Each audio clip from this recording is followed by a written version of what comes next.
Pernah gak sih kalian itu ngerasa bosen dengan game strategi yang cuman gitu-gitu aja?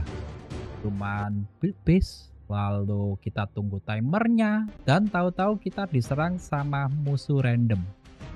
Nah, aku awalnya mikir kalau Green Warfare Medieval Strategy itu termasuk dalam kategori kayak gitu juga, guys. Tapi ternyata setelah aku main beberapa jam, aku itu malah merasa kejebak dan aku itu penasaran sama detail gameplaynya itu kayak gimana.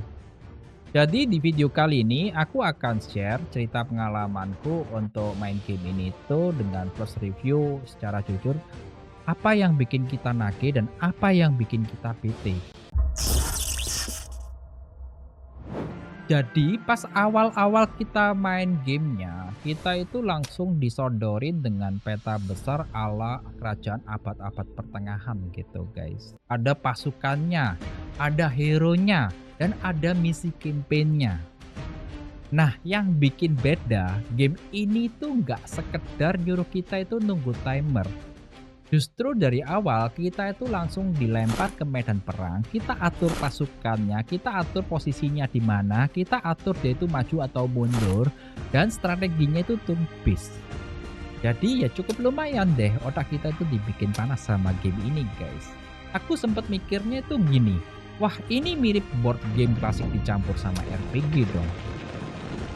Serius, sensasi ngatur posisi pasukan di Hexgrid Map itu bikin kita itu kayak flashback lagi ya, kayak ke game strategi jadul. Kalian pasti tahu dong kalau game zaman-zaman dulu AoE, lalu Total eh, War dan lain-lainnya ya.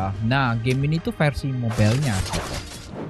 Di sini tuh tiap pasukan itu ada rule-nya guys. Jadi seperti contohnya itu infanteri itu kan jadi dinding hidup ya. Lalu juga untuk cavalry itu buat ngeflank musuh.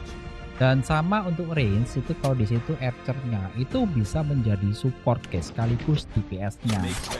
Terus kalau di sini ada hero itu kan kesatria ya, itu dia itu punya skill yang unik yang bisa kita bener-bener nentuin jalannya peperangannya itu mau seperti apa gitu. Kalau kita asal naruh ya untuk unitnya, ya alamat deh kita bakalan kena web sama AI-nya. Nah di sini tuh AI itu kan menjadi dari botnya lawannya ya, DDA istilahnya. Semakin kita lama mainnya, itu semakin terasa kalau DDA-nya itu semakin berat gitu. Jadi nggak berlaku buat awal-awal guys. Kalau di awal mah tentu kita dibuatnya itu ringan pastinya, mudah menang gitu. Tapi kalau udah masuk di stage berapa itu mulai terasa bikin gamenya guys. Nah, yang aku suka dari DDA AI-nya musuhnya ini, dia itu nggak bego. Kadang kita itu tuh dibuat mereka itu muter dulu buat nyerangnya dari belakang atau dari samping sengaja nunggu kita itu lengah. Jadi setiap match itu terasa kayak fresh banget, gak bisa kita mainnya itu pasti auto win gitu. Tergantung kita mau memposisikannya seperti apa. Tapi ya dari semuanya itu juga ada minusnya ya. Jadi kadang tuh RNG skillnya itu bikin kesel sih guys. Jadi dia punya eh, kita itu udah mainnya tuh rapi ya, musuhnya dapat critical, pasukannya kita auto rontok dong pastinya. Nah itu momen dimana aku merasa itu pinginnya tuh aku uninstall deh, tapi ya gimana ya tetap penasaran sih. Untuk campaign-nya ini kan ada progres yang cukup panjang. Jadi kita bakal nemuin berbagai pertempuran sejarah ala medieval dan tiap mapnya itu dia itu memiliki kondisi yang khusus guys. Kadang kita itu harus bertahan dari beberapa turn ya. Kadang harus ngehajar target tertentu juga. Nah, game ini tuh punya gameplay itu gak monoton. Jadi kita itu yang tadi aku bilang sebelumnya, kita tergantung dari memposisikan untuk posisi unitnya mau seperti apa, itu yang membuat kita itu gak monoton guys. Nah, selain itu, sistem upgrade-nya itu untuk pasukan dan kesatrianya itu ya, itu cukup bikin penasaran sih, bikin nage juga sih. Ada kayak rasa kepuasan waktu lihat pasukan awal itu kok kelihatannya cukup banget gitu ya. Dan lama-lama kok jadi gahar banget. Lalu kalau kita tanya dari segi monetize dan F2P friendly-nya ya. Nah, ini pertanyaan yang pasti banyak kalian pikirin untuk di game ini ya. Jadi apakah game ini tuh ramah buat pemain gratisan apa enggak? Kalau menurut aku sih sejauh aku main ya masih oke banget sih untuk buat FTP. Memang ada opsi beli paket itu yang buat upgrade-nya itu lebih cepet ya. Jadi lebih ke pay to progress kalau maksud aku ya. Itu kan udah biasa tuh ya kalau pay to progress ya. Cuman nggak sampai yang pay to win-nya itu parah banget gitu atau Ksatria yang bener-bener yang udah OP banget gitu yang bisa dibeli di awal enggak sih. Nah, di sini tuh kalau game strategi itu selama kalian sabar mainnya ya rajin mikir strateginya, ya masih terasa bisa kompetitif deh kalau kalian mainnya dengan catatan kalian punya waktu yang cukup ya untuk para FTP ya. Nah, di sini aku akan kasih beberapa review berdasarkan aku ya. Ini dari satu poin yang pertama adalah apa yang bikin nagih. Yang pertama adalah sensasi dari perang turn based-nya guys yang aku bilang cukup padat dan strategi. Lalu dari segi AI-nya atau DDA-nya si musuhnya ini, itu dia itu cukup pinter ya. Tapi dengan catatan di akhir-akhir ya, bukan di awal-awal ya, di tengah-tengah atau akhir lah. Itu DDA-nya itu udah cukup lumayan adaptif dia.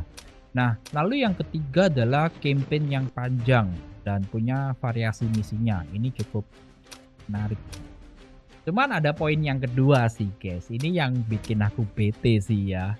Nah itu RNG-nya itu terkadang itu bikin ngeselin banget sih, itu yang pertama. Lalu yang kedua ya dari segi grafik dan animasinya, itu menurut aku agak kaku. Jadi kalau dibandingin game strategi modern ya jelas ini termasuk standar lah ya. Bagus banget sih enggak ya. Tapi udah cukup clean rapi ya. Tapi bagiku masih termasuk itu minus karena kaku, ada kakunya.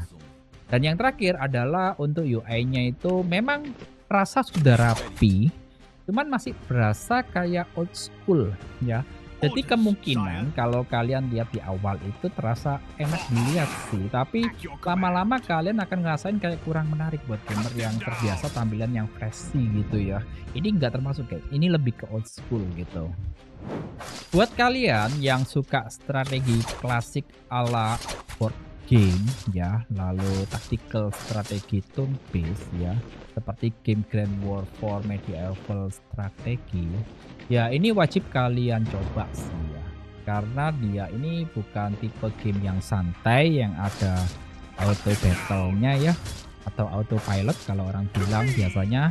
Jadi kalau di game ini tuh kalian setiap langkah itu kalian harus pikirin guys, letakin posisinya itu di mana gitu ya. Jadi cocok banget buat kalian-kalian yang suka tantangan ya.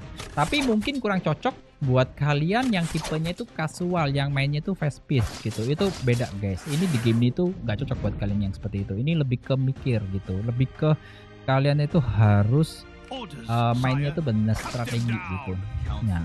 Nah sekarang giliran kalian deh. Ada nggak yang kalian udah coba game ini? Coba kalian share ya di kolom komentar, atau ada game strategi yang lainnya yang menurut kalian tuh lebih seru, kalian coba kalian kasih tahu ke aku guys. Dan jangan lupa kalian like, subscribe, dan kita akan berjumpa di next video.